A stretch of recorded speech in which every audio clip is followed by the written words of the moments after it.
will be covering a very important session on social processes and behavioral issues under MNPC 011, Block 1, Introduction to Organizational Behavior. We'll cover the three units under this, that is concept of organizational behavior, approaches in organizational behavior, and functions of organizational behavior. Let's talk about the organization. What is organization? Organizations are a group of people who work independently towards some purpose. There is always a organizational objectives behind every organization. So the people who are working over there, they are the workforce and they are aligned with the organizational objectives. Organization is represented by pyramid design, which is given on this slide, which comprises of people, structure, and technology. When I'm saying people, it refers to the workforce and the employees of an organization. Structure is all about the hierarchy. It's all about who is reporting to whom, how many people are there, what designations they have. So this creates the entire organization structure. And technology refers to what are the platforms, what are the products, services, technological platforms they are using, on what softwares they are working on, what are the other products from a technological background, or the processes are there, what kind of system is aligned with an organization. The organization structure is created by interface of people and technology. People are there, the workforce or the employees are there who creates the technology, and technology is there who which actually supports the workforce to run the organization in a synchronized manner, in an aligned with an aligned objectives. Now, what is behavior? What is organizational behavior? Organization behavior is a study how people act at workplace and apply their knowledge, their expertise in managing the organization. Whenever we say organizational behavior, it is the behavior of the workforce. It is the behavior of the employees who are working within an organization or maybe outside the organization. But every behavior, the people are known to be as the face value of an organization. So every person who is working in an organization, it's very important to know, to study how they are behaving within an premises, or whenever they are outside the premises, so that whatever knowledge or whatever expertise they have in their own functional area. Organizational behavior is generally known as OB. It is a body of language and people skill, which is quoted by Robbins in 1993. He reported that it helps the managers to understand, to analyze, to predict, and manage and control human behavior at work. So overall, organizational behavior is the study where the behavior of an individual or an employee at the workplace is not only on the analysis or understanding; it is also comprises of knowing how they behave in what situations, how the managers can manage the workforce. So this all comprises the organizational behavior. What is the nature of organizational behavior? It is a behavioral approach to general business management. Organizational behavior helps to understand the organization behavior at work through theory building and practical application. So organizational behavior supports not only the theoretical, but yes, the theoretical implications of the workplace at the workplace. Whatever theoretical knowledge the people have at the workplace, how they are applying within an organization, organizational behavior helps to understand that particular attitude and a behavior of people. Organizational behavior helps in predicting the behavior of people at work.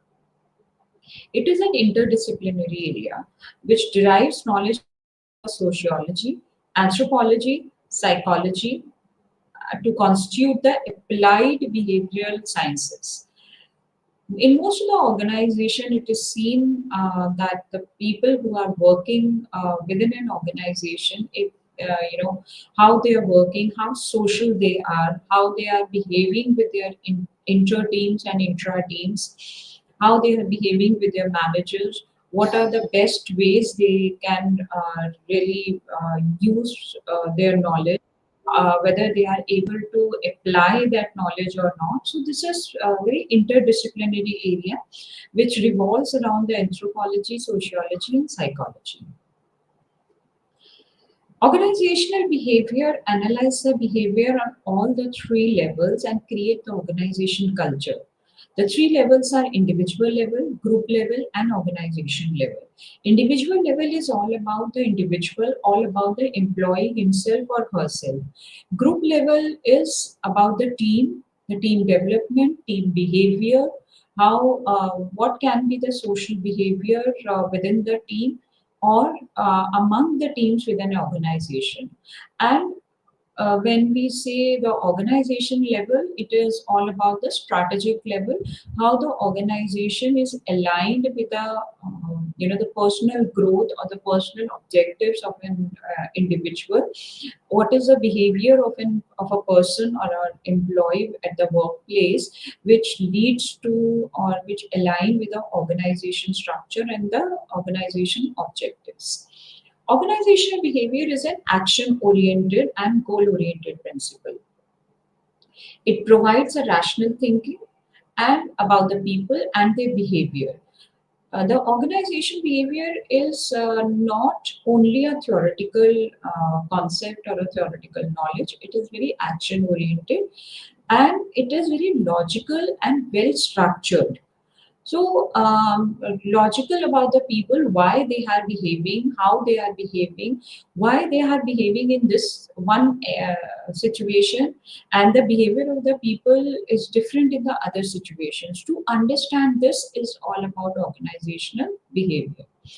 Organization behavior is a science. It systematically studies human behavior and as well as an art as it applies the behavioral knowledge. It's not only the rational or science, it is also an art. How to really get aligned with the team, how to really get along with people within an organization or even outside the organization, which is related to the organizational objectives. So this is an art of behaving, art of knowing people at different situations, and how the knowledge is applied. That is very important when we are talking about the studying of organizational behavior. Organizational behavior not only aligned with the individual growth, but it is synced with the organization goals as well.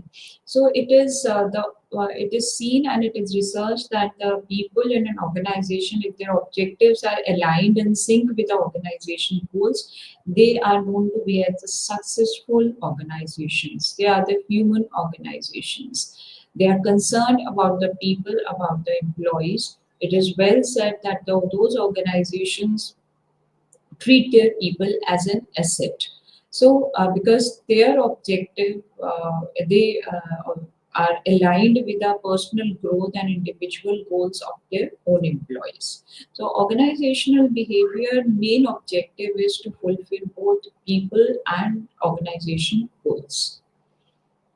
Let's see what is the open system in an organization. In an organization, there are subsystems of society. There are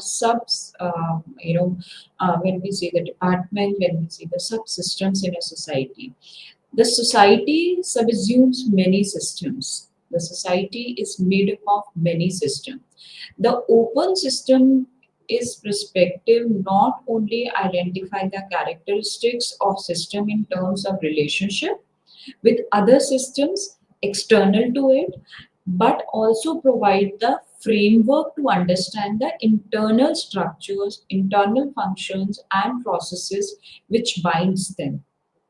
So overall, the open system is not only about finding out the relationships or to knowing about the internal system.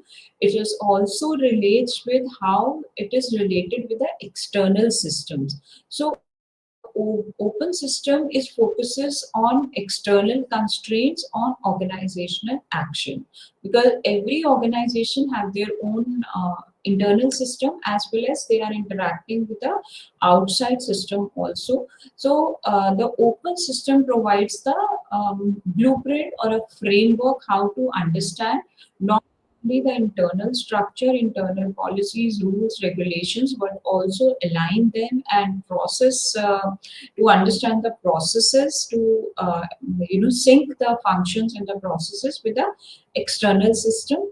So open system bind all these things. All the things, all the elements comes together to this level.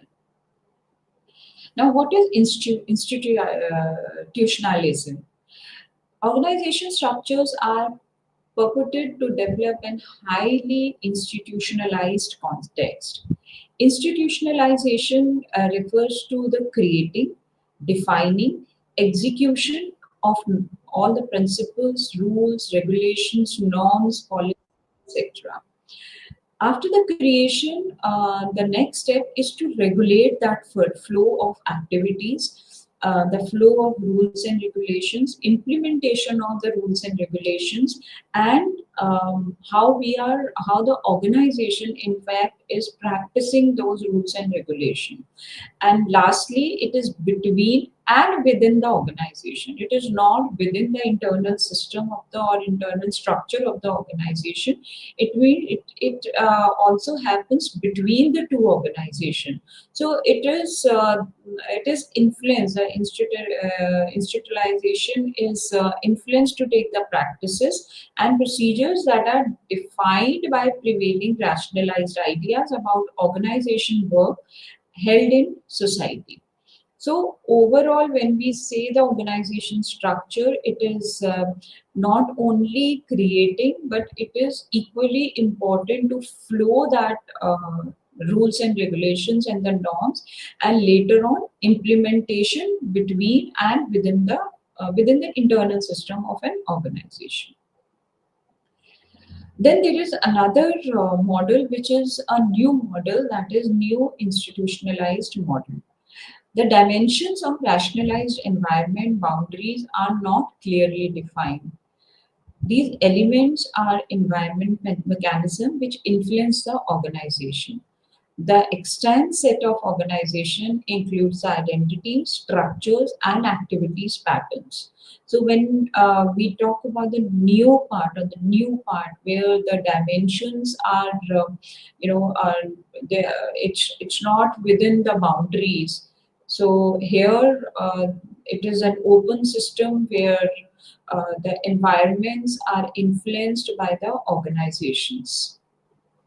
The organization behavior have three focus areas, that is individual level, which is intra-individual behavior. Intra-individual behavior refers to the individual behavior, their attitude, their own motivation, their own learning levels, their own learning styles.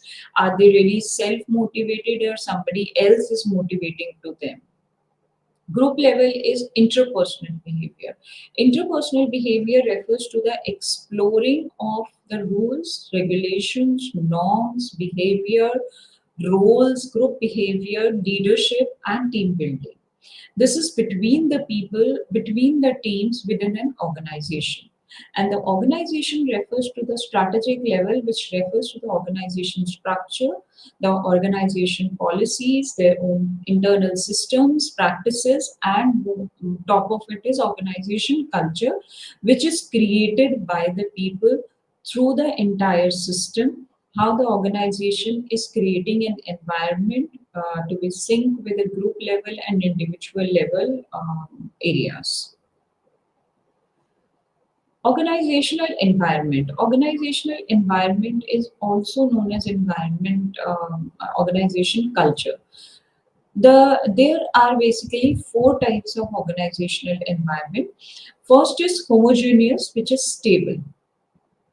There are few functional divisions which is utilize the standard set rules and adaptations. They cannot go beyond that. They don't go beyond their boundaries. They have standard set. They have standard policies, standard rules and regulations which they adapt in a very disciplined manner, very regulatory manner. The second environment of an organization is heterogeneous stable. Heterogeneous stable is where there are variety of functional division which match to homogeneous segment of the task environment, and they utilize that rules in extensively. Those rules are used by the heterogeneous stable.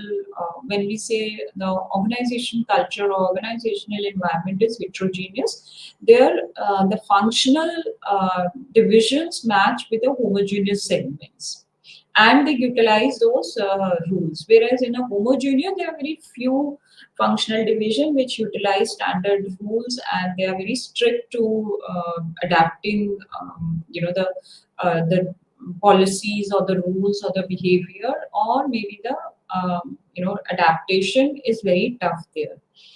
Then is homogeneous variable. Homogeneous variable is when it is geographically decentralized divisions are there. It is seen in most of the organization which is concerned with planning and responses to change. So whatever changes are happening, although they have decentralized division, but the it is concerned, it is related with whatever the changes happen, whatever the responses they are getting in in.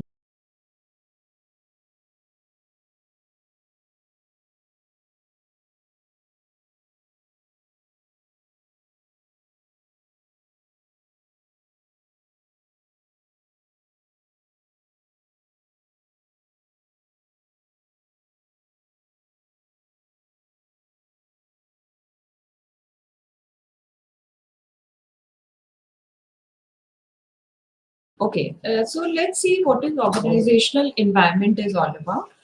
Basically, organizational environment is of four types: homogeneous stable, heterogeneous stable, homogeneous variable, and heterogeneous variable. There are certain organizational boundaries and the spanning actions which is suitable for these kind of environment. So let's see what is a homogeneous stable and what is a spanning action what the organizations are taking.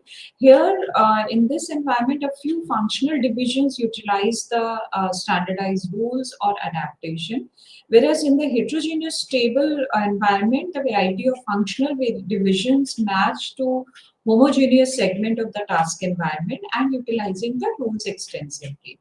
Homogeneous variable environment where the organizations are geographically decentralized, divisions are there, and it is concerned with planning responses to change. Heterogeneous variable in this kind of environment, the divisions functionally differentiated to match segments of the task environment and decentralized to monitor the plan. Let's see what is the institutional change process. Whenever there is a change process, there are certain stages, there are different, process happens. So overall, when we see there are the six stages in this. The first change during this change process is destabilization. The destabilization happened when the established practice are changes. There when there are perceived crises, when there are precipitating jolts are arises due to the regulatory changes, or maybe the obsolete different disruptive technologies, or maybe the competitive disadvantage and so on.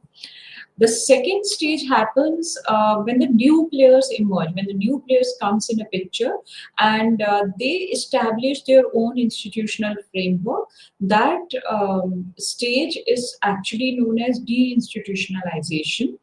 The third stage is pre-institutionalization, where the organizations and individuals innovate with their own solutions. It comes with a change process, it comes with a new solutions altogether, and they are that are viable to the responses to local problems and specified conditions. The fourth stage is when, after settling down the ideas and innovative solutions and all, so the creation of theory happens. That is called the theorization. The abstract categories are developed and specified. The cause effect chains are elaborated, why it happened and why it was not happened, what can be the effect of this cause and all. And the internal system, the internal systems justify the failure of status quo, and there is a need for replacement. So this is when is happening, that stage is theorization. After the theorization, the local innovations, the solutions which come in front are spread for gaining conscious and achieving legitimacy based on their assumed pragmatic value. This stage is known as diffusion. When they diffuse with the existing system, and when they really get along with achieving the said solutions. And the final stage, which is the sixth stage, is when the cognitive legitimacy is attained as a function of the density of adoption, with the result that the ideas are taken for granted as natural and expected, and thus uncritically accepted. That is full institutionalization. So these are the six stages which happens in the change process of institution. The type of environments and spanning actions which we just discussed, the homogeneous, heterogeneous, homogeneous variable and heterogeneous variable, where the different spanning actions are there, how they really work it out, what are the variety of functional divisions which match with what kind of environment, and how the heterogeneous variable, where the divisions functionally differentiated the man segments. So along with that, the social process is a source of human behavior. Why the social process is a source of human behavior? It is because of the contact. When we say contact, it is all about the relationship or the social process among the people, among the human within an organization.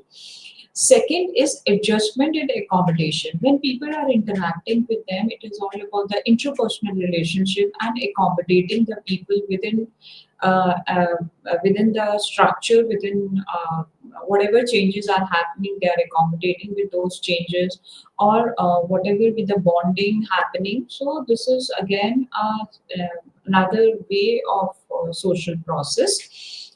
Then is conflict. Conflict happens in a social process whenever human beings are interacting with each other. There may be a difference in their opinions and their views, and this conflict arises when the views are not matching, the opinions are not on the same platform.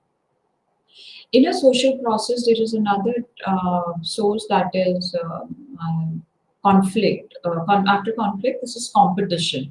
Competition is when it arises when uh, the employees, for example, with the employees at the same level, they are working hard, and one gets a promotion and one doesn't get. So they comes in a competition. In a good organization structure, there are healthy competitions, but sometimes the competition may take a different you know stage as well, where people get offended, or sometimes the unhealthy relationship also occurs due to the healthy or due to the competition.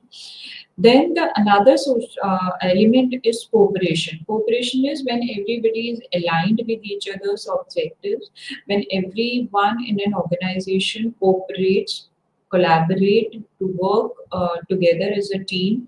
They work towards the common objective. There the cooperation occurs.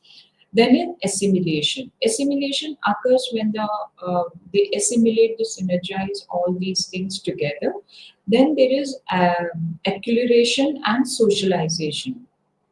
This stage happens, this process happens when everybody is inclined, they are bind together, they socialize with each other, not only at the professional level but also sometimes at the personal level also. So from contacting to adjustment and accommodation and conflict and competition, cooperation, assimilation, actualization, and socialization. These are the all are the human behavior that happens at different stages within an organization as a social process within our systems as well as outside the systems. So there is process level which happens the when we talk about the social processes. So the process level, the first then the foremost step towards is a person as an individual, which is an existential process. They exist. They have their own nature. They have their own behavior at an individual level.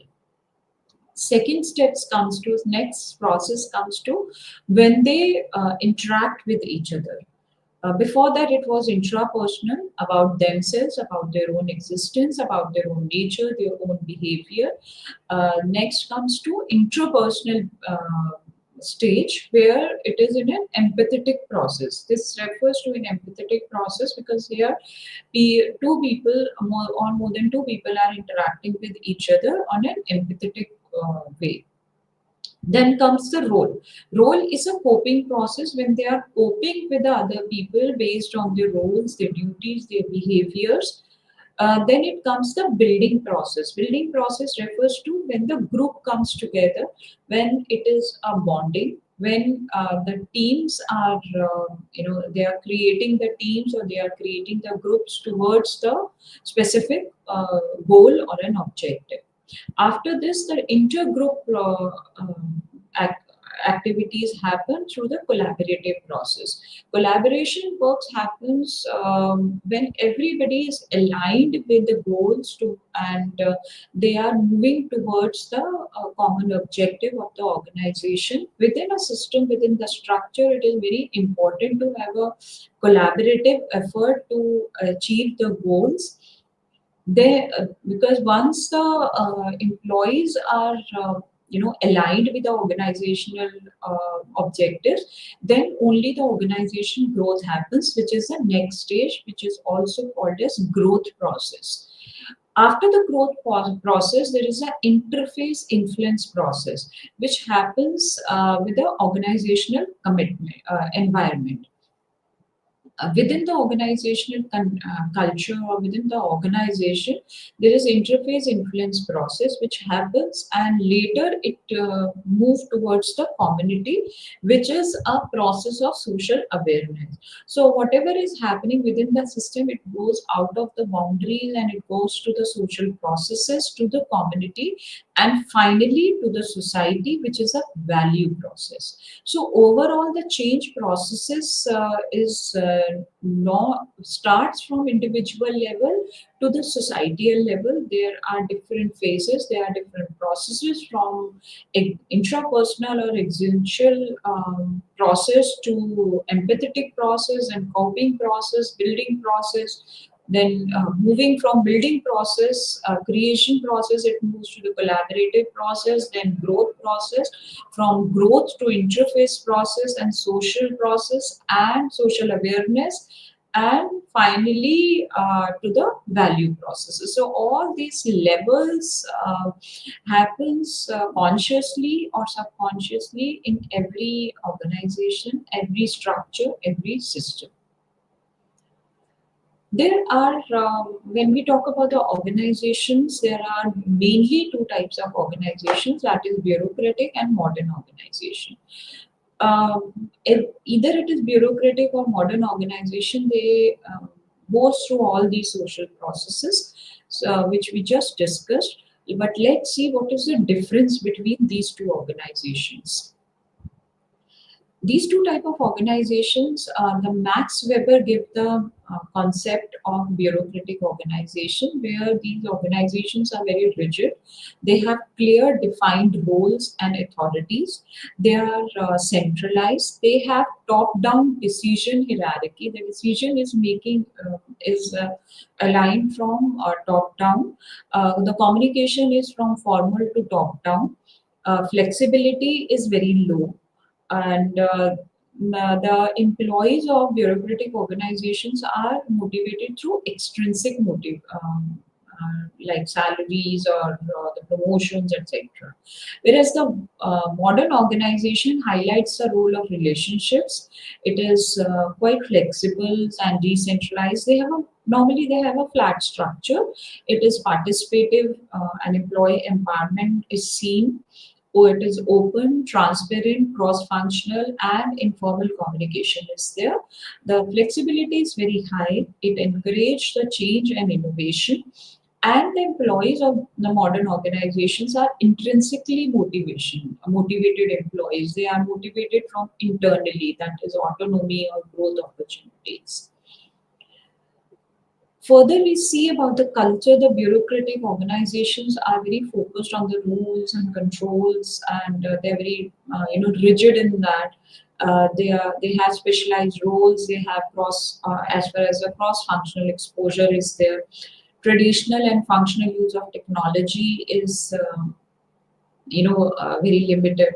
In a bureaucratic, the work environment is very formal and there is very low engagement of employees, whereas vice versa, the modern organization is absolute opposite. That is, their main focus is on collaborative efforts, innovations, adaptability is very high. The employees are encouraged to contribute within an organization across the functions. They embrace the technology at all levels or with the collaborative efforts and innovations. They are dynamic. The employees are very empowered and they are involved in decision making and the process improvements. So there are certain models of organization behavior once we are aware of the type of organization. The first model was given by Freud's psychoanalytic model, where this model emphasizes on the conflict between the ID, that is impulse. Superego is conscious, and with a balancing force, that is ego, which affects the behavior. So it is the key concept of this model is ID, ego, and ego and superego, which is unconscious motivation. So this model is actually affects the behavior of an individual. Eric Bernie's transactional analysis is, revolves around the child, adult, parent ego stages. It focuses on cognitive dissonance leading to behavior problems, explains the interaction different ego states of a person who is working in an organization, whether they behave like they have a child ego or they have an adult ego. Then there is Edward Tolman gave cognitive approach, which is the key concepts are free will or the positive aspects of human behavior. It emphasizes on the goal directed in contrast to the irrational motivation, which was given by the ego model, also known as psychoanalytical model, given by Sigmund Freud. Classical conditioning is given by Ivan Pavlov, where he insists on stimulus responses model, where the behavior is shaped by the stimulus they get or the motivation they get. The responses are the manifest behaviors. Operant condition is given by P.F. Skinner, which is again a reverse of classical conditioning, that is response stimulus model, where the behavior is shaped by consequences. ABC model is antecedent behavior competence model, where the behavior is caused and shaped by consequences. Here, it is a combination of classical conditioning and operant conditioning that combines the SR and RS model. Stimulus organism model is SOR, known as SOR model, which focus on the individual differences, due to it highlights some stimulus which may lead to different responses. SOBC model is all about the human dignity, interaction of cognitive, behavioral, and environmental factors. It integrates again classical conditioning model, operant conditioning model, and stimulus organism model. So these three models integrates, then it comes to SOVC model. The Albert Bandura gave the social learning theory. Reciprocal interaction of cognitive, behavioral, and environment determinants are there. The behavior is best explained when they interact with each other, when the people interact and the behavior actions and the environment. So people learn with the social, when they interact, when they exchange the information with each other. So when we say the formal organization system, overall it starts with every organization have their own objectives and resources, which leads to technology. Technology leads to organization structure and authority. The formal requirements and expectations are within an organization structure, which gives the job satisfaction, and further there is a tendency of perform among the employees. So this is the flow of formal organizational system, which is given diagrammatically. The system model is also known as formal organizational systems, where it is derived from the objectives and resources, that is FOS. This FOS is further bifurcated into individual systems and social systems. Individual systems and social systems are interrelated with each other, which finally gets to organizational, which affects the organizational behavior. Organizational behavior, it can be either positive or it can be negative. If it is positive, it leads to the reinforcement, and if it is negative, it needs to be OB modification. And this OB, either it is negative or positive, it has some output.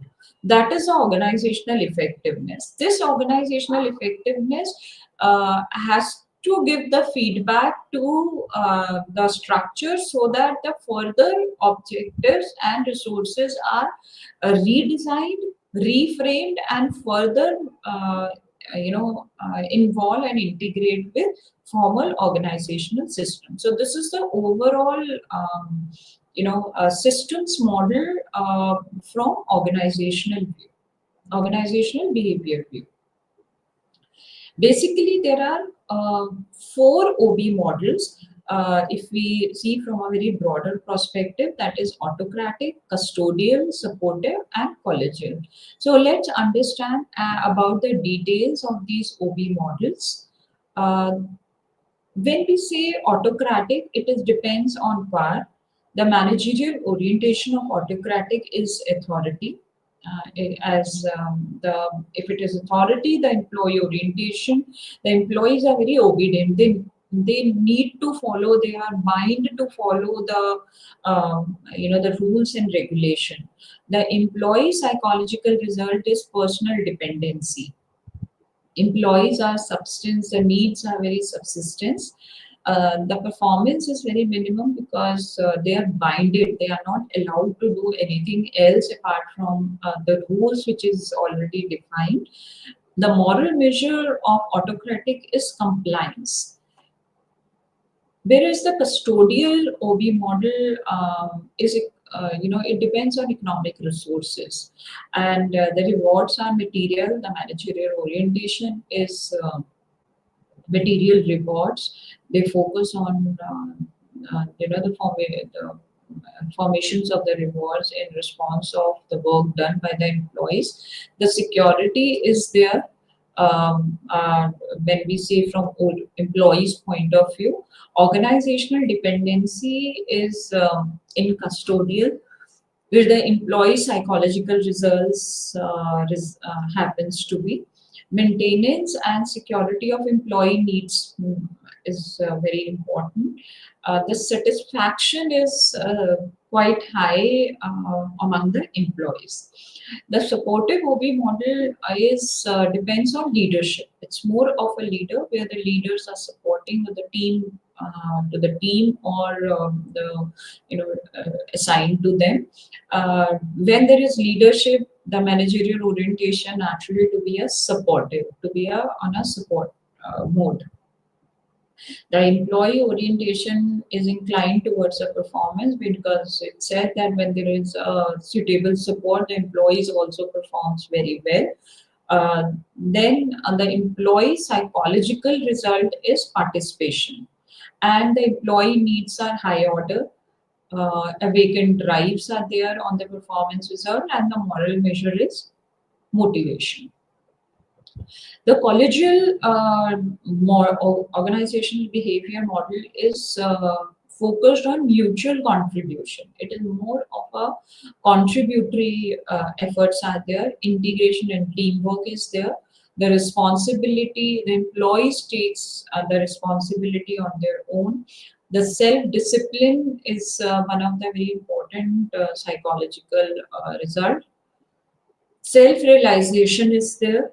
Enthusiasm is very important when it comes to the performance result, and the commitment to task and learn is the model measure of the this particular model. When we say we spoke about the organization structure, organizational models, the organizational behaviors, and the type of organizations. So there was certain movement on different approaches, different experiments happened at different levels, different psychologists and theorists. The first movement happened to be as a classical movement, which was given by F.W. Taylor as a scientific management, and he gave and also by Henry Fayol, he gave the administrative functions of 14 principles of Henry Fayol, about the for the management. Then comes the social man theory, which was given by Mary Parker Follett and Chester Bernard. Behavioral approach comes with a personal office in 1913. Industrial psychology. This particular term happened to be 1913, which was given by Munzberg. Human relation movement happened to be as Hawthorne experiment given by Alton Mayo. Neuro-human behavior is referred to as Maslow's need hierarchy theory of motivation and McGeorge's X and Y theory. So let's see all these movements and approaches and theories in detail. So first is classical movement, where the Frederick Taylor gives focus. He focus on efficiency and productivity, the task specialization, time and motion studies, monetary incentives, and managerial control. Whereas the Henry Fayol gave the 14 principles of the management, where there are different hierarchies. He discussed about the centralization and decentralization of the organization structure, forecasting and planning, and coordination and control. The impact of this was it was focused on managerial roles and controlling and coordinating the activities. Max Weber gave this bureaucratic theory, and this leads to regional legal authority, which is binded by rules and procedures, and the promotion is based on merit. So when we talk about the impact on OB, is they have a it reduces the personal influence and decision making, whereas it emphasizes on formal authority. The organization structure is again a part of classical theory, where the division of labor is was very much in clear hierarchy, and reporting lines were there. So the organization behavior have very defined roles which lead to predictable behavior of the employees, whereas the employee motivation relates only to the external rewards, that is the pay or promotions, and the motivation is primarily through the financial incentives only. So, when we say social man theory, it was given by Mary Parker Follett and Chester Bernard. Mary Parker Follett, she emphasized on the power should be shared in a collaborative way, because we all are in a social processes, we are in a social system. She insisted on the leadership is a process of collaboration and interaction. The conflict is natural, it happens when people are interacting with each other. She emphasized on cooperation and integration and focused on group dynamics. She also facilitated the collaborative and group effort, whereas Chester Bernard refers to the authority must be accepted by subordinates. Leadership is all about social decisions. Organizations are cooperation system, as the Mary Follett also emphasized on that. Chester Bernard, whereas acknowledged the importance of informal organization in shaping their behaviors, and the managers must communicate effectively and ensure alignment of individual and organization goals. The behavior approach, the concept of behavior approach revolves around the psychology applied to work, where the Munzberg argued on the psychological principles. The trainings. The employee performance is all about the studying the employee's behavior through experimental knowledge, aiming to determine how the factors such as lightning, fatigue, or mental state, workforce efficiency have. It impacts the efficiency. Job design and redesign happens. The job fitments is emphasized, matching the right person for the right job role according to the individual capabilities and the job requirements. So this is all about the behavioral approach, where it is more emphasis on ergonomics also. Um, Munzberg laid the groundwork for the study of human factors, which emphasize importance of physical work environment.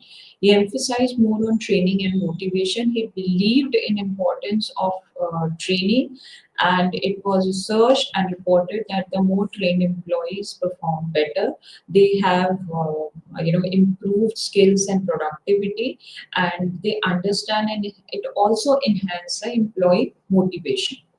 The scientific management of F.W. Taylor, is aligned with Munzberg principles also, but with more focus on psychological aspects, more focus on the working conditions and the outcomes, how behaviorally they can train, motivate their employees to get the highest productivity.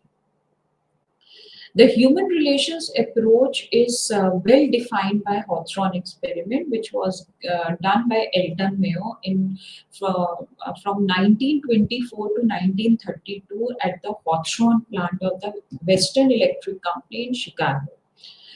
This experiment ran for around nearly 10 years, and it passes the four phases. The first phase of this experiment happened to be 1924 to 27, that's 3 years, the elimination experiment.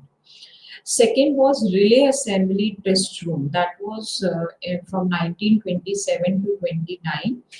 The interviewing program happened from 28 to 30, and finally the bank wiring observation room experiment was done in 1932. So let's see all these four phases, how it happened and what was the objective and the key findings of these phases. The first was elimination experiment. Here the objective was very clear, to investigate the relationship between output and elimination. So there was no consistent relationship between output and elimination. Other factors beyond that was lightning influence workers' productivity. So that was the key finding. The employees were put in a different lightning effects, and they saw the relationship between the output and the elimination factor. But yes, it was found that beyond lightning also there are certain other factors which helps in their productivity. Relay assembly and test room. Here, he studied the social behavior and psychological factors on production. The employees were, sent in the same test room with the same people whom they are working and whom they are aligned with. So it is seen that productivity and morale instead when worker feel important, recognized and involved. The social psychological factor had a significant impact on productivity. Means when they are motivated, when they are recognized, they work in a better way. That's a psychological impact which happened. Mass interview program, here the objective was to systematically study employees' options on work, current work, working conditions, and supervisions. The social factors and how workers feel about their work environment and management were very crucial in influencing work attitudes and productivity.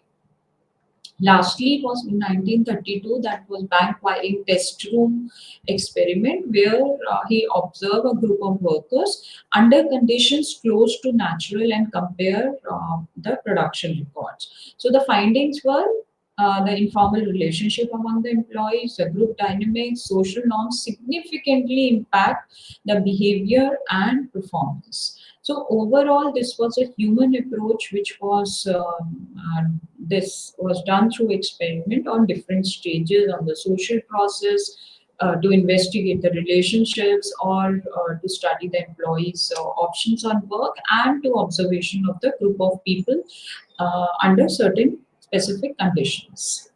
Then the next, the human relation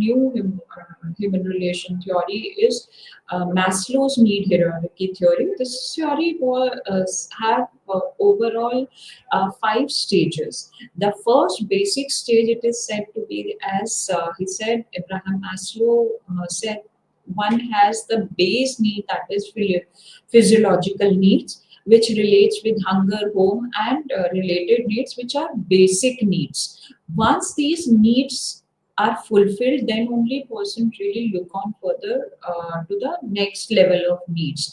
That comes the safety and security needs. That is stability of income, the job security, or maybe the secure job, or this refers to about the safety where above they are getting fulfilling the need of hunger and home, and then the regular flow of income is there. Once the regular flow of income needs are satisfied, psychologically a person moves to the social needs where they align with people, the friendship arises, the social groups and gatherings happens, and the affiliations happens.